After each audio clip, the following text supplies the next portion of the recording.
G'day everybody.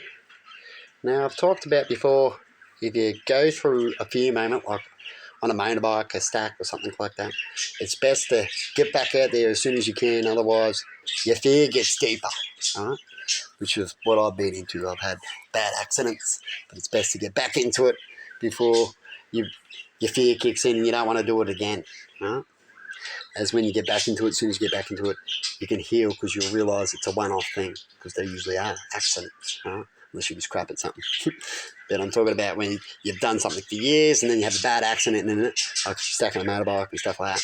I mean, people don't want to ride it, but technically, as soon as they can, if they can, go ride a motorbike again. It's just an accident and you heal, right? Now, when I was a kid, my brother, we lived next door to a dog that was half dingo. I've talked about this story before, but I'm going to quickly repeat it again in another way for another story. It was half dingo and half some other dog, but it pretty much looked like a dingo. Right? I think it was red heeler. And it used to be on a chain. And we used to have our dog. We had a dog that was a border collie patch at times, and she was mostly inside, a little bit like Stella, and not outside very often, and wasn't a dog stirrer and didn't go near the fence or anything to worry about this dog. But the back neighbour, because you got neighbours beside us and then you have neighbours on the side of you and they have at the back, as it was a corner house, they had little dogs. And they used to yap all the time. They'll come out and they'll smell the dog and the dog will get close. And every time the dog was close in the air, these things will go up their head. As they do, right? And they'll dig at the fence. And these owners have to put rocks there and try to fill it up and do this thing at these times that they moved there. It's only for a few months, I noticed. A year roughly, something like that. It wasn't too long. And then they went for a holiday. And while they were on the holiday, someone was meant to look after them, but also was meant to check along this fence, because we found out the story went home. And they didn't. Right? And what happened is the dogs dug through the fence, got into this yard with this dog that doesn't get out. It's good with its owner and all that. Certain people have certain dogs like that, but it just doesn't get along with other dogs or people, right, that it doesn't know well. Other than that, it's a cool dog when it gets along with its kids and everything, right? But these dogs got out and they end up running right to the dog to get killed. They got killed. Right? The dog took back. And these people try to sue our neighbour for it. But in the end lost because it's their fault, right? And he's in his yard. But they gave it a go. And that's how we found out about it, because these neighbours were friends with us. They weren't friends with the back ones. We didn't really know them either. So, and then we end up having an incident long after that of my brother. And when we were kids, we decided to stare and go, like this, because he was a dog that was vicious. And like if you stirred up, he'd and try to get you on the chain. Right? And he got my brother in the eye. Nearly took his eye out and everything. Right? And then later on, I didn't even learn my lesson from that. And I was staring and thought I was even better than my brother because he was in the yard staring. Right? And you know how they loosen up the chain, you get a bit closer to her, and then that's how he got done. Right? The dog got him in the head, out-tricked him. Right? And the dog did the same thing to me. I was looking over the fence going, ooh, like that, looking over the fence, hey, and he was going, oh, and I was just having fun as a kid. That's fun to see the dog go, top of the fence, because in that spot it could. Right?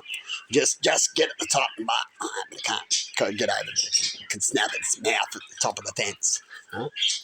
And yeah, and I was leaning on going, like that, as it's trying to get me. And then I waited and I went, as I went, it grabbed me and ripped me over the fence and went, into my chest. And then there were 4 or 5 holes in my chest. And didn't go too deep. Luckily, I somehow pulled it off. It was wide enough where it couldn't get in. It went for a big wide one and held me there until next door came out and tore it off and put it in its face. It listens to its owner, right? And yeah, and so that's what happened to me, right? And so I've been also attacked by a dog down the street walking from school once, and it come up and bit my hand, right? And I had to swing it off and get a stick and flick it off, and that was a medium dog. But other than that, I didn't usually have problems with dogs. Most of the time, they just go off and do their thing, have a bark and do their thing. And I've been attacked several times on bikes by the little dogs. Definitely in Howling, in the country town. I used to ride up this road. I had to go past all the time. This little dog come flying out, and trying to chase you, bite at your tail, at your tyres while you're trying to ride. It was crazy. Bite at your feet and literally bite at your ankles and jump up and give you a good nipping. And if you were walking, it'd do the same thing every now and then. It'd get out of its yard, and it was an old people that was living there, and everyone was nice, and it never got put down or anything, because dogs do what they do, but we try to avoid that area to save that dog's life. So I know all about dogs and anger and how they can be savage, right? And so once again, I talk to people who ever get those problems to try to dive back into dogs and not worry about dogs. Otherwise, the fear gets deeper and deeper. Right? And if you do get to that part where you think the fear's that deep that you're always going to have it, or you need to heal, or go to a place where you can connect and you feel more safer with maybe dog trainers, police dogs and stuff like that, will help you heal again. Because when it comes to certain things like dogs, they're everywhere, and you want to heal through such a thing, because if you don't, you'll find that you won't have a very good life and you'll be scared and worry about things. Definitely when it comes to things that are out in life and that you'll see a lot, you'd want to heal through. But if you can't, then you're just best to stay away from it. Otherwise, you might look embarrassed when you freak out over nothings, or you might cause incidents where people get into trouble over things and upsetting you over nothing when it shouldn't really need to be. But anyway, I thought I'd chuck that out about dog attacks, as I've heard people go, oh, they've been attacked by a dog, that's fine, but it gives them no reason to want to have to get over it, like if a dog barks at them or stuff like that, or they walk past a lot or at the front barking, or they have to see it. No reason to have a go and have a go at the dog because you've had a bad dog incident. Now you're being racist against dogs, as they could say, and judging all dogs. Right? But anyway, have a good one, everybody, and you let me know in comments what you think about that, and if you've had a heal story or you haven't healed yet when it comes to dogs. See you later. Bye. When it comes to the biggest and meanest dogs, just another quick one while I'm here. No, they're usually the most friendliest dogs, right? They can be the worstest dogs because of the people, the trainers, and how they're brought up or neglected. And when they're neglected, sometimes their instincts can come out. So if they've got a natural instinct of being aggressive, if you look up the dog chart, you'll find dogs that are naturally more aggressive than others and all that kind of stuff, as they're not being trained with humans as long as others and stuff like that in their breed. But other than that, all dogs is just the same. It depends on the owner and how they're treated to become yappy. And the more bigger dog, and people have really big dogs, there's way bigger dogs than the ones that I'm talking about, that can be more vicious again. But people keep them all trained.